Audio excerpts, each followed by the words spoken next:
victims of public excitement and hysteria, and that the Constitution applies to everyone who comes under its purview. So now, when they move a case from one place to another in order to ensure a fair trial, that comes directly out of this? Well, it certainly does. A fair trial is a fair trial no matter where it takes place. The venue is irrelevant. He made a number of decisions that involve fair trial. Gideon is probably the most famous because they made a TV movie of it. That's one way a case becomes famous these days. Gideon was simply a right to counsel case, that anyone who is charged in a state court with a felony must be supplied a lawyer. Black's reasoning was very simple. The court is incomplete unless the defendant has a lawyer. You have the prosecutor, you have the judge, the defendant needs a lawyer to complete the court. Mm-hmm.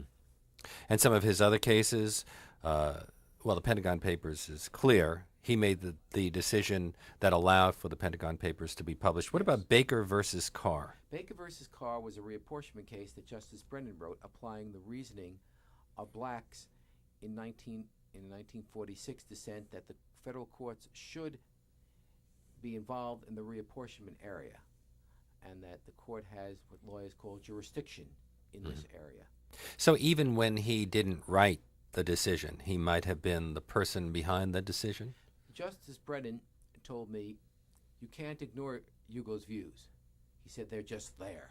Mm-hmm.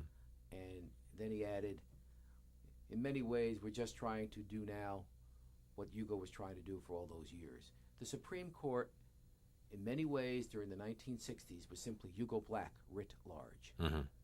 But he turned down the opportunity to write the Brown versus Board of Education decision because he was a Southerner? Because he was a Southerner, he knew how controversial the case would be regardless of who wrote it.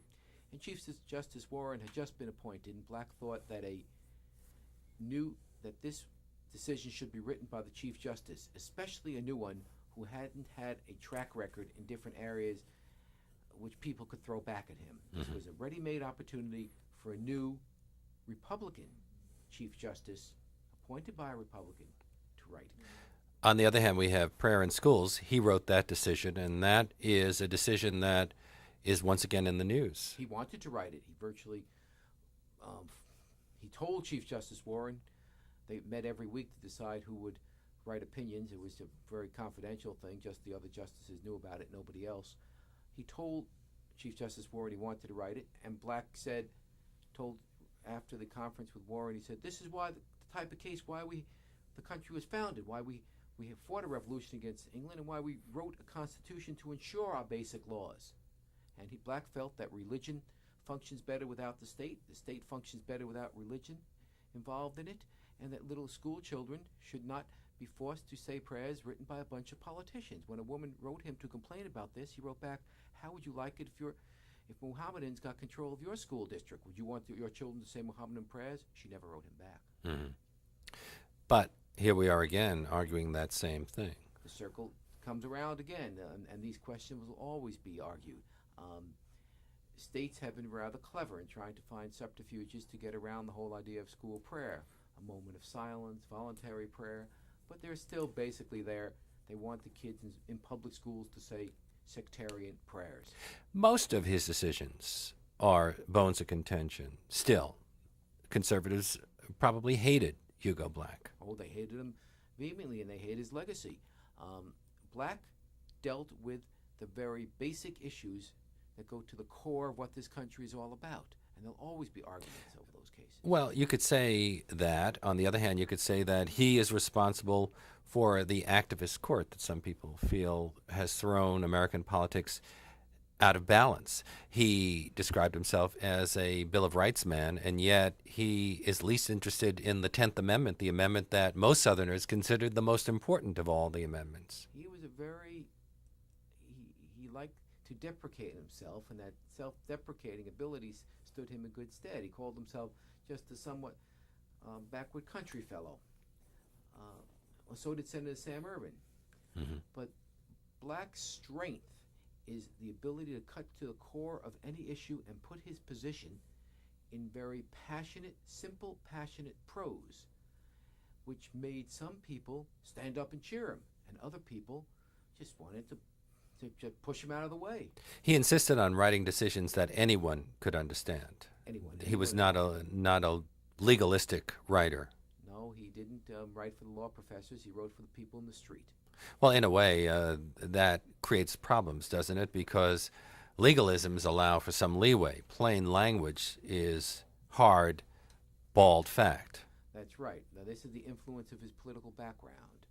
It's the same thing that President Clinton wanted to appoint Mario Cuomo and George Mitchell to the court, and for different reasons they didn't get there.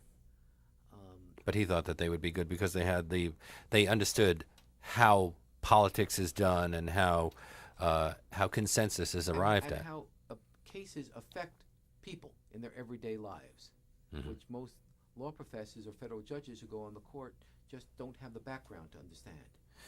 Cox versus Louisiana. Yes, that was a courthouse. Black disagreed with the court's interpretation that picketing could take place in front of a courthouse.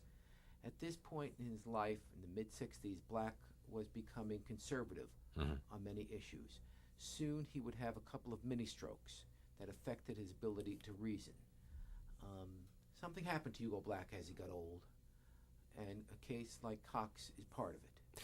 Wasn't he also very close to John Marshall Harlan, in fact, his best friend, who was a conservative? I'd imagine that he could be influenced by the arguments of others as well. Oh, John Marshall was a dear friend. They were also distant relatives.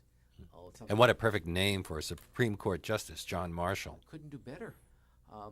They were very dear friends, and they would sit in the last few years almost every afternoon in front of the fireplace in chambers and just have a drink and talk about the cases and joke about how they disagreed about things. They disagreed very strenuously, but the two men loved each other, and Harlan purposely held off his own retirement so Black could retire and get the accolades that Black deserved. And they both retired within a week of each other. Yes. During the Nixon years, Black, whether he was becoming more conservative in his old age or not, was really fearful of Richard Nixon. Oh, Black couldn't stand Nixon. He thought Nixon had designs almost to subvert the country. He really feared Nixon. Black was also getting old and perhaps putting some thoughts into his head, which he might not have had a few years ago, but he did not like Richard Nixon. He said that he had a dictatorial streak, authoritarian streak. And yet Nixon was one of the people who showed up at his funeral and paid him all the accolades. Nixon must have known that Black did not like him. But Nixon respected Black. Both were self-made men who reached such pinnacles of life in this country, and they respected each other on a certain intellectual level. And they would probably be able to get along politically despite disagreements. They were both political animals. Well, Black was an opponent of McCarthyism at a time when Nixon's star was rising as a result of Staunchest McCarthyism. opponent of McCarthyism, perhaps in American life.